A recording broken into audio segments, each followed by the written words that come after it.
আসসালামু আলাইকুম everyone. Bangladeshi blogger Swarna চ্যানেলে সবাইকে ওয়েলকাম করছি। আশা করছি সবাই ভালো আছেন। আলহামদুলিল্লাহ আমরাও ভালো আছি। তো আরেকটি নতুন ব্লগ নিয়ে চলে এসেছি আপনাদের মাঝে। আশা করছি আমার ব্লগটি আপনাদের কাছে ভালো লাগবে। আমার ভিডিওটি যদি আপনাদের কাছে ভালো লেগে থাকে আমার ভিডিওটিতে একটি লাইক করে দিবেন, আমার চ্যানেলটি সাবস্ক্রাইব করে আমার পাশেই থাকবেন। আর এই তো আজকে দুপুর থেকে শুরু করেছি, দুপুর না বিকাল থেকে শুরু করেছি ভিডিওটি। তো আমরা ঘুমাচ্ছিলাম, মা ছেলে দুজনেই ঘুমাচ্ছিলাম, আপনাদের ভাইয়াও ঘুম ছিল। তো উনি গিয়ে এখন উঠে একা একা কী করবে, এই জন্যে তরকারিগুলো আনা হয়েছিল, এগুলো বসে বসে কাটতেছিল। ওই যে বৈশাখটা ওইটা কিন্তু ছিলাতে অনেক সময় লেগে যায়, খেতে মজা বাট কাটতে অনেক কষ্ট ছিলাতে। এজন্য উনি বসে বসে ওইটা করতেছিল। আর ওই কাজগুলো উনি আমাকে করে দিছে, দেওয়াতে আমার অনেক উপকার হয়েছে। এটা পরের দিনের একটা ভিডিও। পরের দিন আমার রান্না করতে সুবিধা হয়েছে আর কি। তো এই যে এখন সকালবেলা তো বাবু কিছু কাঁথা ভিজিয়ে দিয়েছে, তো ওই কাঁথাগুলো এখন ধুয়ে মেলে দিচ্ছি। আজকের ওয়েদারটা মোটামুটি ভালো ছিল আর কি, একদম রোদও ছিল না, আবার একদম মেঘলাও ছিল না, মোটামুটি আর কি, বৃষ্টি হয়নি। তো বর্ষাকাল যে কবে যাবে জানি না, আর ভালো লাগতেছে না, বৃষ্টি কাদা পানি অসহ্য, কোথাও বেরোনোও যায় না, মনটাও ভালো লাগে না। তো এখন বাইরে জামা কাপড়গুলো মেলে দেবো। আর শুকনা ঘরেও অনেক জামা কাপড় আছে, একটু একটু ভিজা, ওগুলো আর দেবো না, কারণ কখন জানি আবার বৃষ্টি নেমে যেতে পারে। এই যে জামা কাপড়গুলো দিয়ে এসে বাবুকে ঘুম পাড়িয়ে দিয়েছি। বাবু প্রচুর অসুস্থ ছিল, ওর ঠান্ডা লেগেছে, যার কারণে ওর শরীরটা খুবই খারাপ। তো ওকে আমি ঘুম পাড়িয়ে দিয়েছি, ও ঘুমের জন্য খুব বায়না করতেছিল।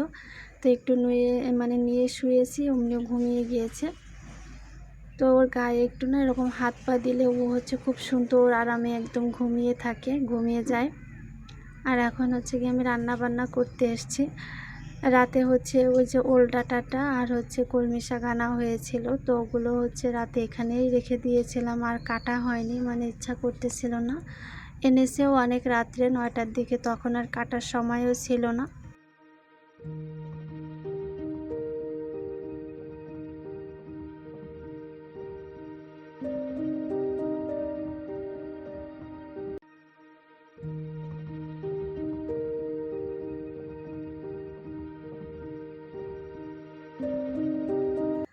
এই তো রান্না বান্নাতে চলে এসেছি। এখন যে লাল শাকটা কেটে দিয়েছিল ওইটা রান্না করব চিংড়ি মাছ দিয়ে, একটু ঝোল টাইপের।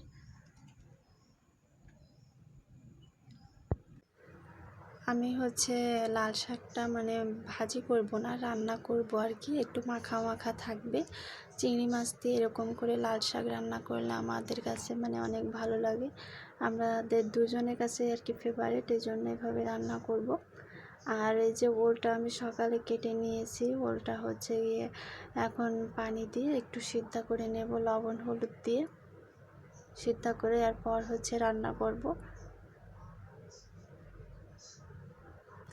আজকে ঘরের অন্য কোনো কাজকর্ম আপনাদের শেয়ার করছি না, শুধু রান্না বান্নাটাই শেয়ার করছি, তাও কিন্তু ডিটেলসে শেয়ার করছি না, এখান থেকে একটু ওখান থেকে একটু, এই আর কি। তো আমার ভিডিওটি যদি আপনাদের কাছে ভালো লাগে প্লিজ আমাকে একটু কমেন্ট করে জানাবেন, আর আমার ভুল ত্রুটি যদি কিছু হয়ে থাকে তাও কমেন্টসে জানাবেন, ইনশাল্লাহ আমি এই শুধরে নেওয়ার চেষ্টা করব। এই যে মশলাটা ভালো করে কষিয়ে নিয়েছি, এখন একটুখানি পানি দিয়েছি, এরপর লাল শাকগুলো দিয়ে দিলাম। লাল শাক থেকে যতটুকু পানি বের হবে তা দিয়ে সিদ্ধ হয়ে যাবে, এবং গিয়ে ভালো মতো যতটুকু ঝোল থাকবে ওইটুকুতেই হয়ে যাবে। এই যে আর একটুখানি পানিটা টানাবো, ঝোলটা আর কি, আর একটুখানি ঝোলটা টানবে। রান্না করে দেখেন, এভাবে খেতে ভালো লাগে। আর শাক একদমই অল্প একটু হয়ে গিয়েছে, এরকমই আসলে শাকগুলো এক কড়াই ভর্তি করে রান্না করলে দেখা যায় শেষমেশ একটুখানি হয়ে যায়। আর এখানে ওলটা আমি আর সামান্য 2 মিনিটের জন্য আর কি রাখবো, এরপর পানি ঝরাতে দেব, দিয়ে তারপর রান্না করব। ওলের চচ্চড়িটা আমার কাছে অনেক ভালো লাগে, মানে এটা আমি আগে কোনো দিন খাইনি, তবে যেদিন থেকে খেয়েছি, শুরু করেছি খাওয়া, সেই দিন থেকেই আমার কাছে খুব ভালো লেগেছে। তো এখানে হচ্ছে আমি পেঁয়াজ বাটা দিয়ে দিয়েছি ওলটা রান্না করার জন্য। সব ধরনেরই কিন্তু মশলা দেওয়া হবে। রসুন দিয়েছি, আমি একটুখানি আদাও দিয়েছি। না, আমি ঠিক যেভাবে রান্না করি আর কি, আমি আমার মতন করে, আমি কারো কাছ থেকে মানে এটা জানিও না শুনিও নি, মানে নতুন মানে রান্না করছি সেই হিসেবে মানে নিজের মতো করেই রান্না করতেছি। আদা দিয়েছি, জিরা বাটা দিয়েছি, আর এখন হচ্ছে একটু পানি দিয়ে ভালো মতো মশলাটা কষিয়ে নেব। আর কিছু কাঁচামরিচ দেব, যার কারণে এখানে আমি গুঁড়ামরিচ একটুখানি দিয়েছি, বেশি আবার ঝাল হয়ে যাবে। তারপরে হলুদ গুঁড়া দিয়েছি, এরপর হচ্ছে গিয়ে লবণও দিয়েছিলাম, বাট ওইটা স্কিপ হয়ে গিয়েছে। আর লবণ কিন্তু সিদ্ধ করার সময় যেহেতু দিয়েছি, এখন একটু অল্প দিয়েছি। আর এখানে কিছু কাঁচামরিচ, চিংড়ি মাছ আর হচ্ছে আমি সরিষা বেটে নিয়েছি। সরিষাটা আমি হচ্ছে 2টা কাঁচামরিচ আর একটুখানি লবণ দিয়ে কেটেছি, মানে সরি বেটেছি। ওইভাবে বাটলে হচ্ছে তিতা লাগে না। তো এখন হচ্ছে আমি এগুলো দিয়ে দিলাম, দিয়ে ভালো মতো আমি আরও একটু পানি দিয়েছি, দিয়ে একদম কষিয়ে নেব। কষিয়ে তারপর হচ্ছে আমি কিন্তু অনেক সময় ধরেই কষিয়ে নিয়েছি, কিন্তু ভিডিওতে তো আপনারা অল্প দেখছেন যে শুধু দিচ্ছে আর রান্না করছে। তো এখন হচ্ছে সিদ্ধ করা ওলগুলো হচ্ছে দিয়ে দিলাম। এখন হচ্ছে ভালো করে কষিয়ে নেব। তারপর হচ্ছে অবশ্যই গরম পানি দিবেন। এই যে আমি অন্য চুলোতে হচ্ছে গরম পানিটা বসিয়েছি, আর এই চুলাতে হচ্ছে ভালো করে কষাচ্ছি। গরম পানি দিলে যে কোনো রান্না কষানোর পর গরম পানি দিলে কিন্তু খেতে অনেক বেশি ভালো হয় এবং হচ্ছে তাড়াতাড়ি হয়ে যায়। এই যে আমি এখানে দিয়েছি, একটু বেশি পরিমাণ পানি দিয়েছি, কারণ হচ্ছে গিয়ে এই ওলের ডাঁটাগুলো আর কি মানে একটু কেমন জানি ছিল, মানে সিদ্ধ হতে দেরি লাগতেছিল এই কারণে। আর এখানে হচ্ছে গিয়ে এখন কই মাছটা ভুনা করব, কই মাছটা ভুনা করলে হয়ে যাবে। তো এখানে এক পিস আবার হচ্ছে তেলাপিয়া মাছও চলে এসছে কোথা থেকে, মানে হয়তো প্যাকেটিং করার সময় ওর ভিতরে আর কি রয়ে গেছে, ওই একসঙ্গে মাছ যেহেতু মেশানো ছিল। তো ওই মাছটা ভুনা করা হয়ে গিয়েছে, থালা বাসন ধুয়ে নিয়েছি, সব আমার কাজ কমপ্লিট হয়ে গিয়েছে। এখন শেষমেশ হচ্ছে বাবুর জন্য একটু খিচুড়ি রান্না করব আজকে।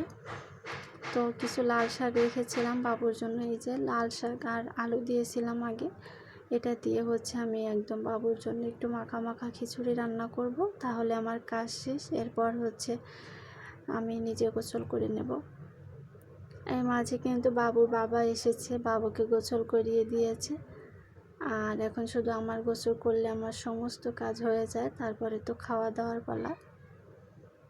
তো ভিডিওটা আমি এখানেই শেষ করছি। সে পর্যন্ত সবাই ভালো থাকবেন, সুস্থ থাকবেন। আল্লাহ হাফিজ, আসসালামু আলাইকুম।